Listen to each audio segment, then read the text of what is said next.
సంవత్సరం శుభాకాంక్షలండి. దేవుడు తన కృపలో మనందరినీ భద్రపరుచుకొని 2026 అనే నూతన సంవత్సరానికి మనందరినీ తీసుకొని వచ్చినందుకు దేవుని మరొకసారి చేతులు పైకెత్తి దేవుని స్తుతిద్దామా? హల్లెలూయా. మన దేవుని వాక్యంలోకి వెళ్దాం. అందరూ బైబిల్ తెచ్చినట్లయితే అందరూ బైబిల్ తెరవండి. 51వ కీర్తన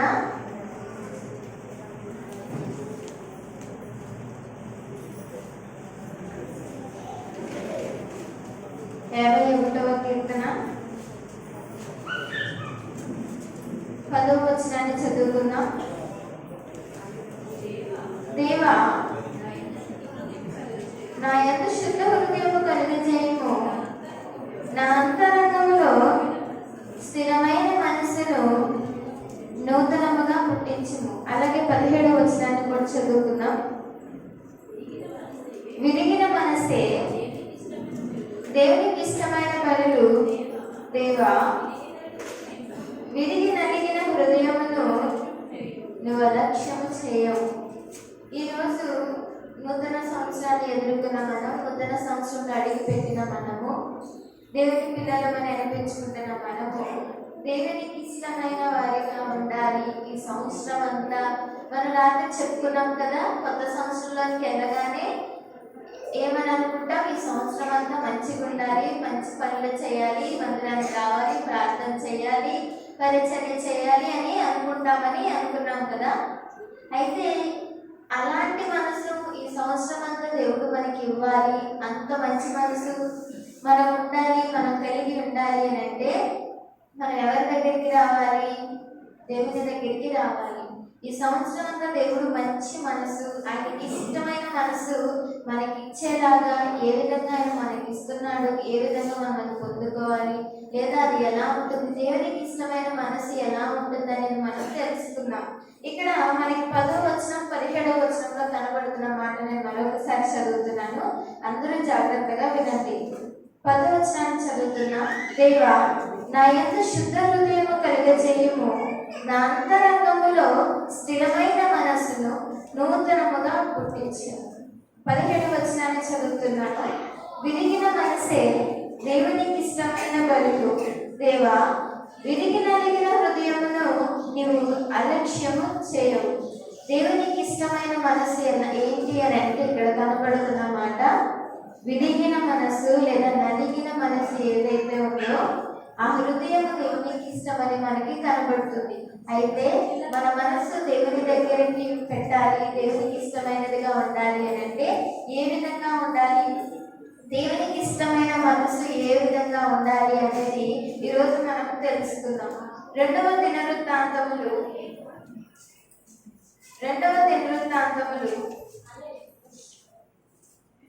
ఎవరు మాట్లాడద్దు, కాముగా దేవుని వాక్యాన్ని విందాం. ఒక 20 నిమిషాలు ఓపిక పట్టి కూర్చోండి. 2వ దినవృత్తాంతములు 30వ అధ్యాయం. ఈరోజు దేవునికి ఇష్టమైన మనసు ఎలా ఉండాలి? ఈ సంవత్సరం అంతా దేవునికి ఇష్టమైన పిల్లల్లా నూతన బలం పొందుకోవాలి అని మనం రాత్రి అనుకున్నాం. అయితే ఆ మనసు మనకి ఎక్కడి నుంచి రావాలి? దేవునికి ఇష్టమైన మనసు ఎలా ఉండాలి? దేవునికి ఇష్టమైన మనసు అంటే ఏంటి అనేది మనం ఈరోజు తెలుసుకుని పోతున్నాం. ఈ సంవత్సరం అంతా మనము అదే విధంగా ఉండాలని తీర్మానం చేసుకోండి. 2వ దినవృత్తాంతములు 30వ అధ్యాయం 19వ వచనాన్ని చదువుకుందాం. 2వ దినవృత్తాంతములు 30వ అధ్యాయం 19వ వచనాన్ని చదువుకుందాం. పరిశుద్ధ స్థలము యొక్క శుద్ధీకరణ చప్పున తను పవిత్రపరచుకొనకయే తన పితరుల దేవుడైన యెహోవాను ఆశ్రయింప మనసు నిలుపుకొని ప్రతి వాని నిమిత్తము దయగల యెహోవా ప్రాయశ్చిత్తము చేయుగాక అని ప్రార్థింపగా. మొదటిగా దేవునికి ఇష్టమైన మనసు ఎలా ఉంటుందనంటే దేవుని దగ్గరికి వచ్చి తన కష్టాన్ని చెప్పుకుంటుందంటండి. ఇక్కడ యెహోవాను ఆశ్రయింప మనసు నిలుపుకొని ప్రతి వాని నిమిత్తము దయగల యెహోవా చేయనుగా కానీ ప్రార్థించగా అని మనకి కనపడుతుంది. ముందుగా దేవునికి ఇష్టమైన మనసు ఎలా ఉండాలంటే దేవుని సన్నిధికి వచ్చి ప్రార్థించే విధముగా ఉండాలని దేవుని వాక్యం మనకి ఇక్కడ తెలియజేస్తూ ఉంది. మొదటిగా జ్ఞాపకం చేసుకోండి, ఈ కొద్దిసేపు మీరు మీ మనసుని ఇక్కడే ఉంచుకుని వచ్చే వాళ్ళు వచ్చి ప్రశాంతంగా కాముగా కూర్చోండి, ఎవరితోనూ మాట్లాడకుండా కూర్చోండి. దేవుని వాక్యం జరుగుతుంది కాబట్టి వచ్చే వాళ్ళని తర్వాత అందరూ పలకరించుకోవచ్చు, కాముగా వచ్చి కూర్చోండి. దేవుని వాక్యం వైపు మీ మనసును ఉంచండి. దేవునికి ఇష్టమైన మనసు ఇక్కడి నుంచే ప్రారంభం అవుతుంది. మీరు మాట్లాడుతూ ఉంటే దేవునికి ఇష్టమైన పిల్లల్లా ఎలా ఉంటారు? దేవునికి ఇష్టమైన మనసు మీకు ఎక్కడి నుంచి వస్తుంది? దేవునికి ఇష్టమైన మనసు ముందుగా ఎలా ఉంటుంది అంటే ఆయన దగ్గరికి వచ్చి ఆయన ఆశ్రయించి ఆయన దగ్గర ప్రార్థన చేస్తున్నట్లుగా కనిపిస్తూ ఉంది ఇక్కడ లేఖనంలో. దేవునికి ఇష్టమైన మనసు ఎలా ఉండాలి అంటే మొదటిగా దేవుని ఆశ్రయించాలి. మనుషులను ఆశ్రయించడం కాదు కానీ దేవుని దగ్గరికి వచ్చి దేవుని ఆశ్రయించాలని. దేవునికి ఇష్టమైన మనసు ఎవరిని ఆశ్రయిస్తుంది అని అంటే దేవుని ఆశ్రయిస్తుంది. ఎలాంటి సమస్యలో కావచ్చు, ఎలాంటి పరిస్థితుల్లోనో కావచ్చు, ముందుగా ఎవరి దగ్గరికి వెళ్తుంది అని అంటే దేవునికి ఇష్టమైన మనసు దేవుని దగ్గరికి మాత్రమే వెళుతుందని వాక్యంలో మన దగ్గర కనబడుతుంది. సామెతలు 7వ అధ్యాయం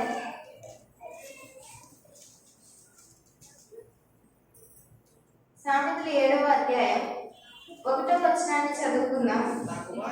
నా కుమారుడా నా మాటలను మనసున ఉంచుకొనుము, నా ఆజ్ఞలను నీ యొద్ద దాచిపెట్టుకొనుము. రెండవదిగా దేవునికి ఇష్టమైన మనసు దేవుని మాటలు కలిగి ఉంటుందంటే ప్రభు మాటలు దేవునికి ఇష్టమైన మనసులో ఉంటాయి. ఇక్కడ నా కుమారుడా నా మాటలను మనసు నుంచుకొనుము అని మనకు కనబడుతుంది కదా. సామెతలు 7వ అధ్యాయం 1వ వచనం 1వ లైన్లో ఎవరి మాటలు మనసులో ఉండాలి అంటే దేవుని మాటలు మన మనసులో ఉండాలి. కానీ మనకి ఆ మాటలు తప్ప మిగిలిన అన్ని మాటలు గుర్తుంటాయి. దేవుని మాటలు తప్ప పొరుగింటి వారి, ఊళ్ళో వాళ్ళవి, స్నేహితులవి, బంధువులు, ఇంట్లో వాళ్ళవి అన్ని మాటలు మన హృదయంలో పెట్టుకుంటాం కానీ దేవుని మాటలు మాత్రం మన హృదయంలో ఉంచుకోలేదు. ఎందుకంటే దానికి స్థానం దొరకదండి. మన హృదయంలో పెట్టుకోవడానికి ప్లేస్ ఉండదు అనమాట. ఎందుకంటే అన్ని మాటలు లోపల ఇంకిపోయి ఆ హృదయం అంతా నిండిపోయి ఉన్నాయి. మాటలన్నీ దేవుని మాటలు వెళ్ళడానికి ప్రవేశం లేకుండా దారిని మూసేస్తాయి. మనం అన్ని మాటలు అందరి దగ్గర మాట్లాడి అందరు చెప్పిన మాటలన్నీ చాలా బాగా గుర్తుపెట్టుకుని ఒక్క మాట కోల్పోకుండా ఇంకొకరికి చెప్పగలుగుతాం. కానీ దేవుని మాటలు మాత్రం మనసులో పెట్టుకోవడానికి మనకి మనసు రాదు. ఎందుకంటే అన్ని మాటలు మనసులో ఆ హృదయంలో నిండిపోయాక చోటు ఎక్కడుంది దేవుని మాటలకి కదండి. కానీ ఇక్కడ దేవునికి ఇష్టమైన మనసు ఎలా ఉంటుందంటే ఆ మనస్సులో దేవునికి ఇష్టమైన ఆ మనసులో నువ్వు దేవునికి ఇష్టముగా ఉండాలి అని అనుకున్నప్పుడు ఆ మనసులో దేవుని మాటలు మాత్రమే ఉంటాయని దేవుని వాక్యం మనకి సెలవిస్తుంది. 3వదిగా ఇదే అధ్యాయం ఇదే వచనాన్ని మనం చదువుతున్నాం. 2వ లైన్లో మనం కనబడుతున్నామంట, నా ఆజ్ఞలను నీ యొద్ద దాచిపెట్టుకొనుము. దేవునికి ఇష్టమైన మనస్సులో ఏముంటుంది అంటే ఆయన ఆజ్ఞలు ఏవైతే ఆయన చేయమన్నాడో, ఏవైతే ఆయన చేయొద్దన్నాడో, ఏవైతే ఆయన మంచి ఈ విధంగా ఉండమని బ్రతకమని చెప్పాడో ప్రతి ఒక్కటి ఎక్కడుంటుందంటే మన మనసులో ఉంటుంది.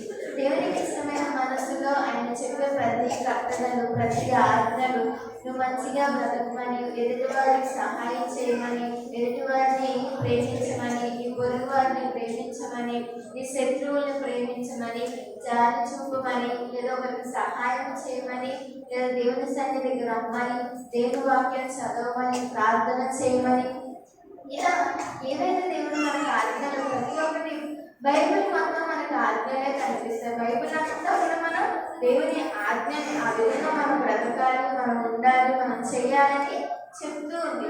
అయితే ఈ దినము దేవునికి ఇష్టమైన మనసు ఎలా ఉంటుందంటే ఆయన చెప్పిన ఏవైతే ఆజ్ఞలు ఉన్నాయో, ఆయన చెప్పిన ఏవైతే మాటలు ఇలా ఆ కట్టడలు ఉన్నాయో ఆజ్ఞలన్నీ జ్ఞాపకం చేసుకొని ఈరోజు నేను ఇలా ఉండాలి, ఈరోజు నేను ఎవరినైనా గమ్ముని అనుకోకుండా కోపపడి ఉండొచ్చు. దేవుడు అలా కాదు, నీ కోపం మళ్ళీ సాయంత్రం కాకముందే ఈ సహోదరు దగ్గరికి వెళ్ళి నువ్వు తనతో సమాధాన పరచుకోవడం దేవుడు వాక్యం సెలవిస్తుంది కదా. ఈరోజు ఏదైనా ఎవరికైనా నేను తప్పుగా ఉండడం కోపపడ్డానేమో, వెంటనే దేవుడు కలిగిన మనసు లేదు, దేవునికి ఇష్టమైన మనసు ఎలా ఉంటుందంటే వెంటనే వెళ్ళి అరే ఇది అయిందిరా, సారీ, ఏం కాదు, ఆ టైంలో నా మూడ్ బాగాలేదు, లేదంటే ఆ టైంలో నేను ఏదో అనుకున్నాను, తప్పుగా అనుకున్నాను అని చెప్పి వెంటనే సర్ది తిప్పుకోవడం కానీ మంచిగా అవ్వటం కానీ జరుగుతుంది. అది ఎవరికి ఉంటుంది అంటే దేవునికి ఇష్టమైన మనసులో ఉంటుంది. దేవునికి ఇష్టమైన మనసు నీలో లేనప్పుడు నువ్వు రోజు ఒకరితో గొడవ పడుతూనే ఉంటావు, రోజు ఒకరిని అసహించుకుంటూనే ఉంటావు, రోజు ఒకరిపై అసూయ పడుతూనే ఉంటావు.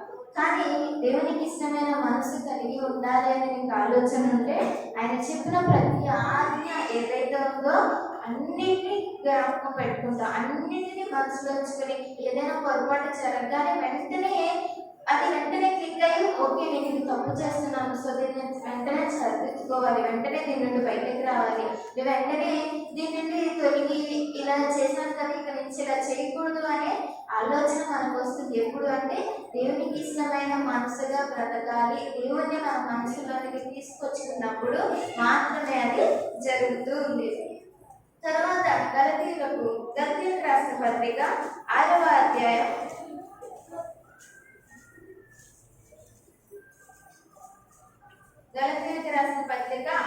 అధ్యాయం 1వ వచనాన్ని చదువుకున్నాము. గలతీయులకు రాసిన పత్రిక 6వ అధ్యాయం 1వ వచనాన్ని చదువుతున్నాము. చూడండి, సహోదరులారా, ఒకడు ఏ తప్పిదములోనైనను చిక్కుకొని ఎడల ఆత్మ సంబంధులైన మీలో ప్రతివాడు తనను శోధింపబడుతునేమో అని తన విషయమై చూచుకొనుచు సాత్వికమైన మనసుతో అట్టివానిని మంచి దారిని తీసుకొని రావాలను.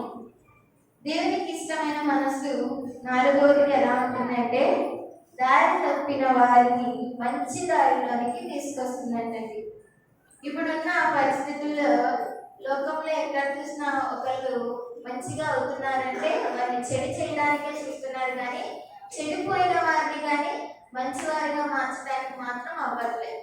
మంచి జరుగుతున్న వారిని ఇంకా చెడిపోయాలనే ఆలోచన కలిగిన ఈ లోకంలో దేవుడు మనకి చెప్తున్న మాట ఏంటి అంటే దేవునికి ఇష్టమైన మనసు నీకు కలిగి ఉండాలి అని నువ్వు అనుకుంటే దేవుడు మనతో మాట్లాడుతున్న మాట, ఎవరైతే చెడిపోతున్నారో లేదా ఎవరైతే తప్పు త్రోవలో ఉన్నారో, ఎవరైతే తప్పు చేస్తున్నారో ఆ పని అతను చేయటం కరెక్ట్ కాదు అని మనకి తెలిసి కూడా కళ్ళు మూసుకొని ఉండటం కంటే ఆ వ్యక్తి ఆ దారిలో ఉండి చెడిపోతున్నాడు, అది మనం చూస్తే మంచిది కాదు, అతనికి చెప్పాలి అని దేవుడు మనకి చెప్తూ ఉన్నారు. ఎవరైతే దారి తప్పిపోయిన వాళ్ళు నీ ఎదుట కనబడినప్పుడు అది నీ మీద కూడా నీకు కూడా ఎఫెక్ట్ అవుతుందని మనకు వాక్యంలో కనబడుతుంది.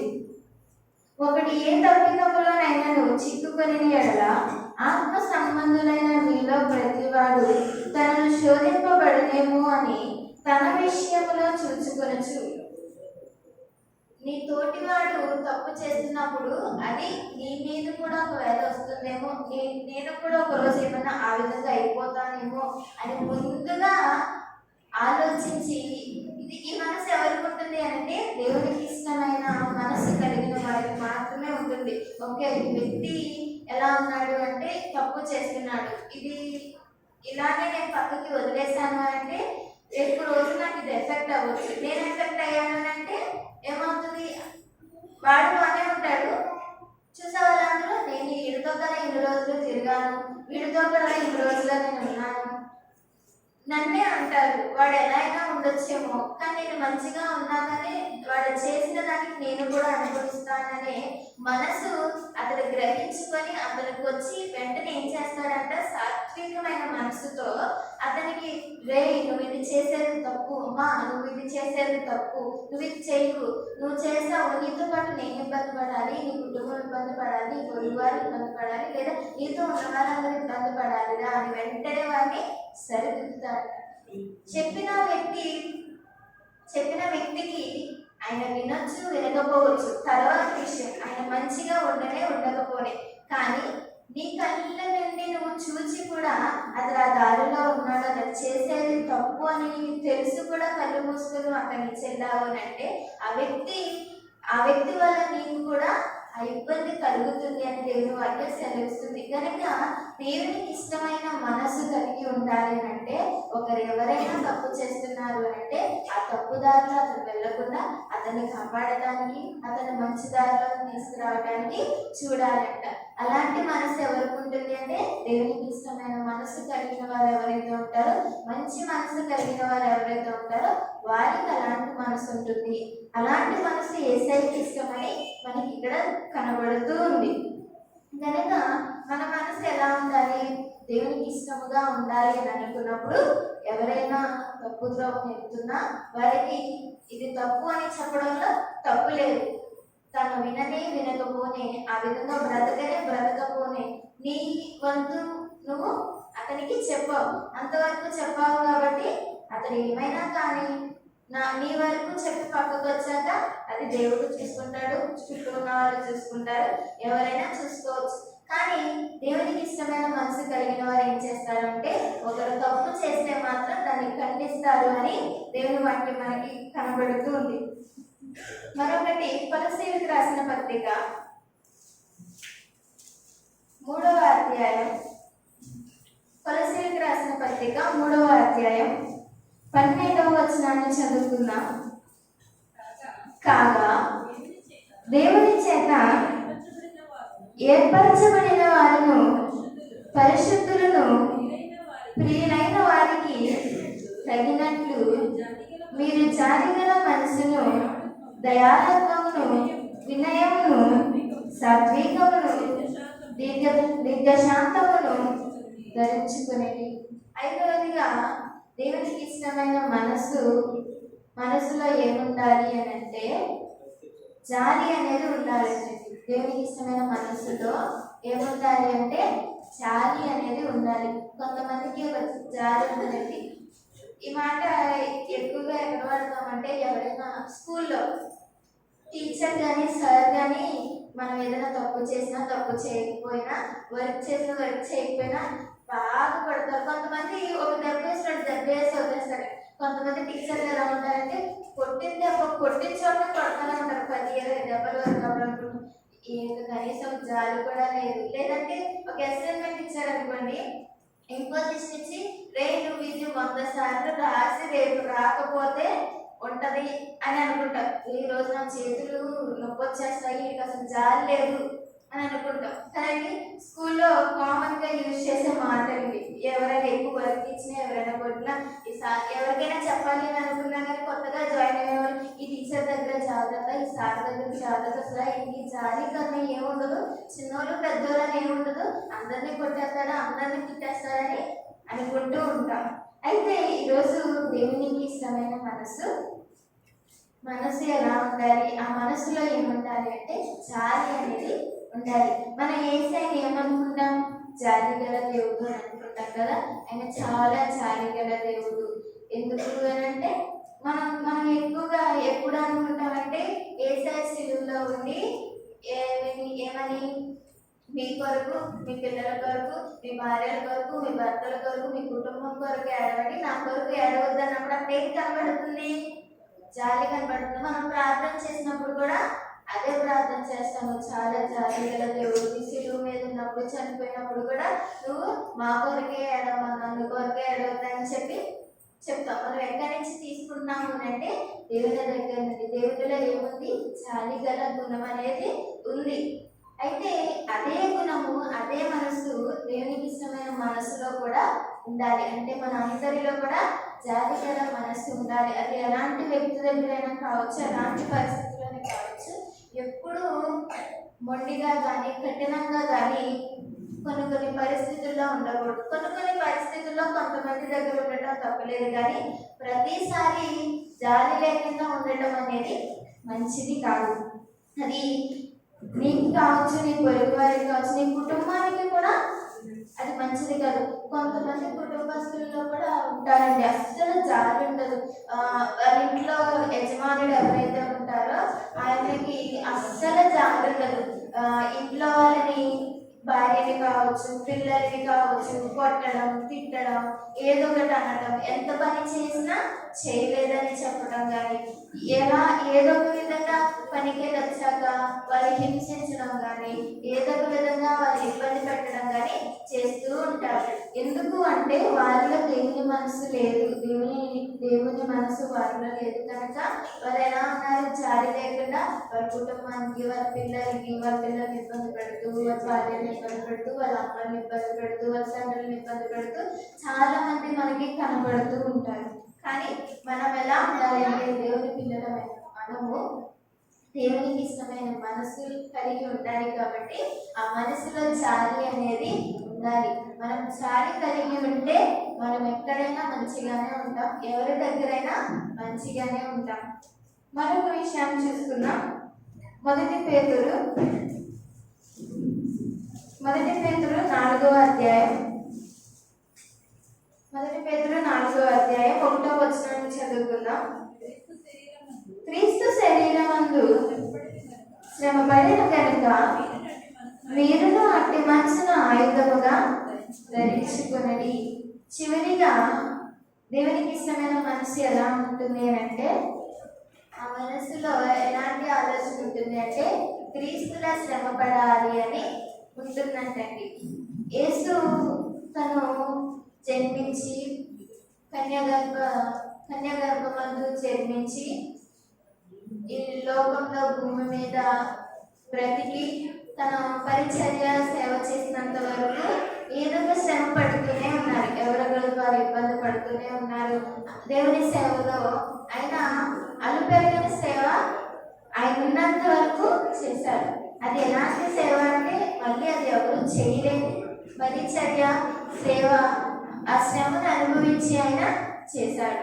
అలాంటి శ్రమ మనం పొందాలి, అలాంటి శ్రమ కలిగిన వారిగా ఉండాలి అని దేవుడి వాక్యం సెలవిస్తుంది. మనం అంతలాగా ఉండలేము, కానీ దేవుడు చేసిన ఆ పరిచర్యలో, దేవుడు చేయమంటున్న పరిస్థితులలో ఏ విధంగా మనం ఉండమంటున్నాడో, ఆయన పడిన కొంచెం శ్రమ మనం తీసుకొని ఆ శ్రమలో మనం కూడా దేవునికి ఇష్టమైన మనస్సు కలిగిన వారికి ఏముంటుంది అంటే, మన దేవుడు ఆ రోజు మన కొరకు చనిపోయి ఉన్నాడు, మన కొరకు శ్రమ పొందినాడు.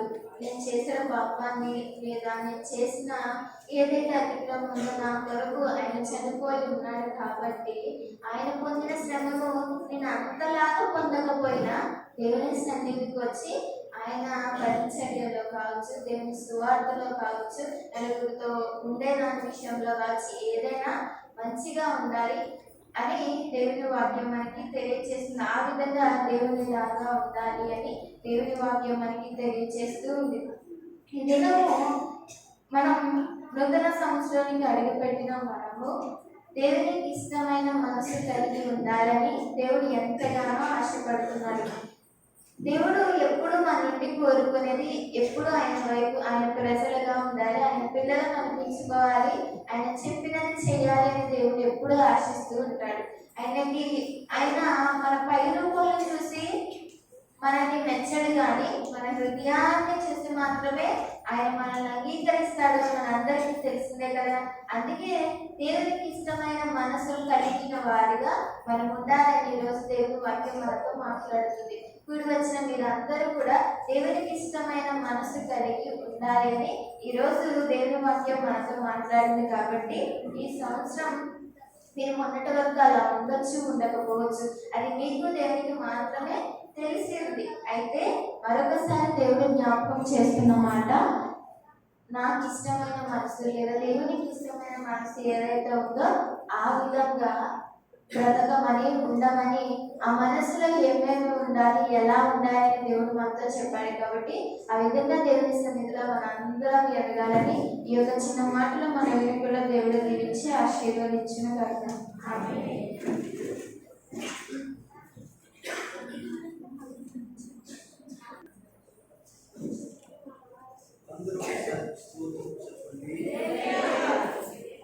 సంతోషంగా ఉన్నవాళ్ళందరూ దేవుని బిడ్డలారా, దయచేసి ఇంతవరకు చక్కటి వాక్యాన్ని అందించినట్టు సీమ్యాను బట్టి ప్రభు ఆమెను దీవించును గాక. నేను ఒక 2 మాటలు ఈ మధ్యన దీని నుంచి ఒక 5-10 నిమిషాలు పూర్తి చేస్తాను. ఎందుకంటే మనకి ప్రేమ హిందూ కార్యక్రమం కూడా ఉంది కనుక పాప చెప్పినట్టు చక్కటి వర్తమానంలో ఎన్నో సంగతులు దేవుని దాసి నుంచి మాట్లాడారు. అయితే దానిలో ఒక మాట మీ ముందు ఉంచాలని నేను అనుకుంటున్నాను. దినవృత్తాంతాలు 2వ గ్రంథం చదువుతాను. దినవృత్తాంతాలు 2వ గ్రంథము 30వ అధ్యాయం. దినవృత్తాంతాలు 2వ గ్రంథము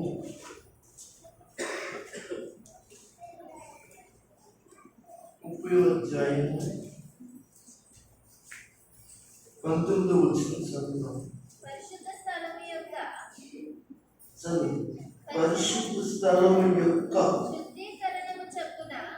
శుద్ధీకరణము చొప్పున తాను పవిత్రపరచుకొనకయే తన దేవుడైన యెహోవాను తన దేవుడైన యెహోవాను ఆశ్రయింప మనస్సు నిలుపుకొనిన ప్రతి వాని నిమిత్తము దయగలిగిన యెహోవా ప్రాయశ్చిత్తము చేయునుగాక. ఆమేన్. జాగ్రత్తగా అందరూ కూడా చూడండి.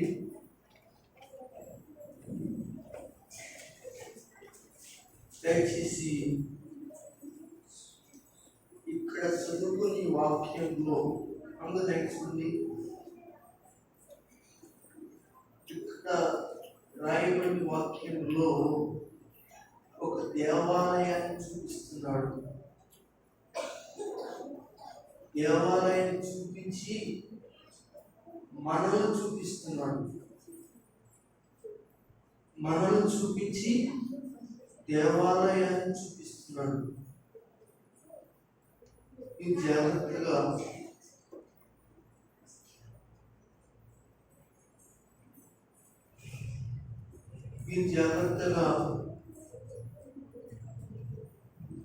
ఈ దినవృత్తాంతాలు 30వ అధ్యాయము ఈ 19వ వచనంలో కనపడుతుంది. ఒక దేవాలయం చాలా జాగ్రత్తగా మీరు అర్థం చేసుకుని వచ్చారు. పరిశుద్ధ స్థలం ఎక్కడంటే అదే దేవుని యొక్క ఆలయం. అందరూ గమనించాలి. పరిశుద్ధ స్థలము దేవుని ఆలయం, దేవుని మందిరం.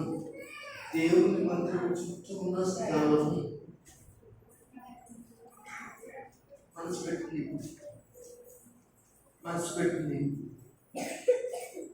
పరిశుద్ధ స్థలం యొక్క శుద్ధీకరణ చొప్పున. ఇది గమనించండి. దేవుని ఆలయం మనం ఏం చేస్తాం? శుభ్రం చేస్తాం. దేవుని ఆలయం ఏం చేస్తాం? కడుగుతాం. దేవుని ఆలయం ఏం చేస్తాం? పరిశుద్ధపరుస్తాం. అది దేవుని ఆలయం, అది దేవుని స్థలం, అది దేవుడు నివసించే స్థలం, దేవుడు వచ్చే స్థలం. కనుక ఆ స్థలమును మనము ఏం చేయాలనుకుంటున్నాం? దాన్ని శుభ్రం చేయాలనుకుంటున్నాం. దేవుని స్థలాన్ని ఎలా పడతారో ఉంచేస్తాం కదా. అసలు మీరు ఆలోచించండి,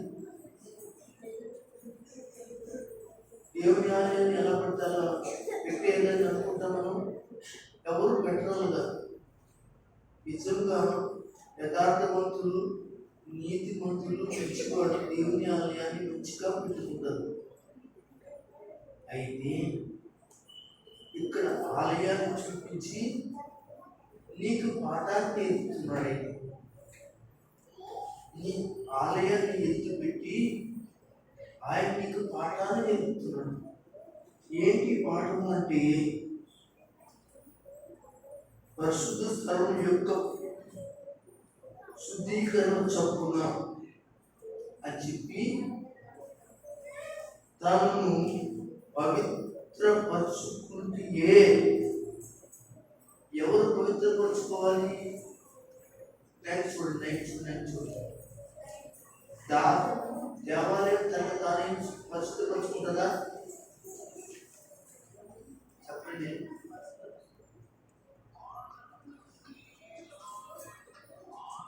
చాలా ఆలోచించాలి వానికి.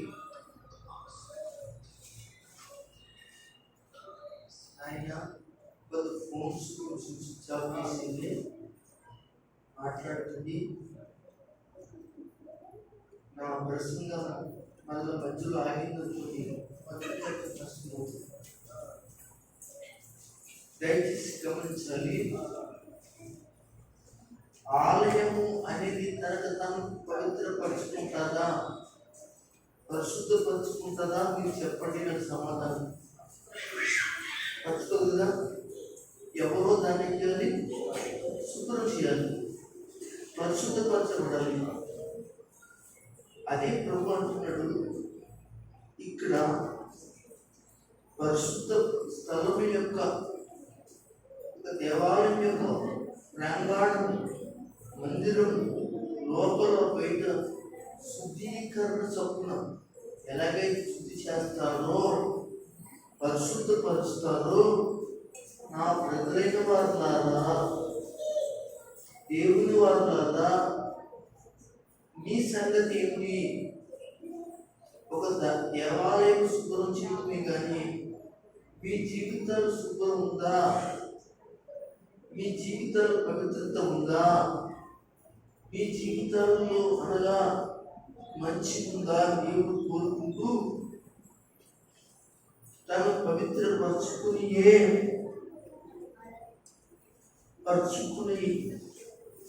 తనను పవిత్రపరచుకుని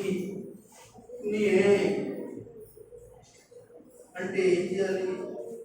ఆలయాన్ని నువ్వు ఎలాగైతే పవిత్రపరుచుతున్నావో నీవు పవిత్రపరచుకో. 2025 నీ శరీరం అనే ఆలయం, నీ శరీరమే దేవాలయం. దేవుడు అంటున్నాడు, నీ శరీరమే దేవుని ఆలయం. ఆ ఆలయం అనబడిన నీ శరీరంలో దేవుడు ఆత్మచేతని ఆయన ఉంటున్నాడు.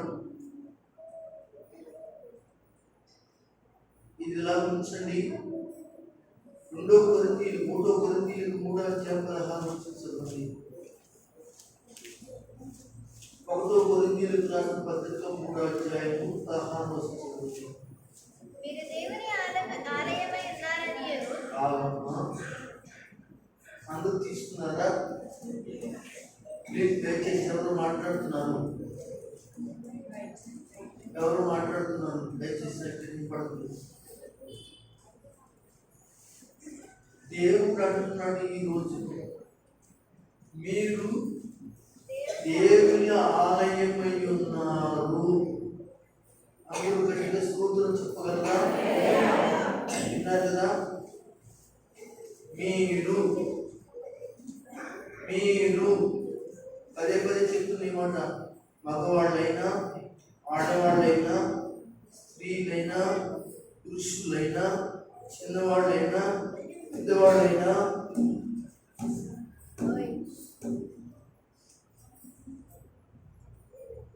మీరు అవి ఏమై ఉన్నారు అంటే ఇక్కడ అంటున్నాడు, మీరు దేవుని ఆలయమై అన్నమాట.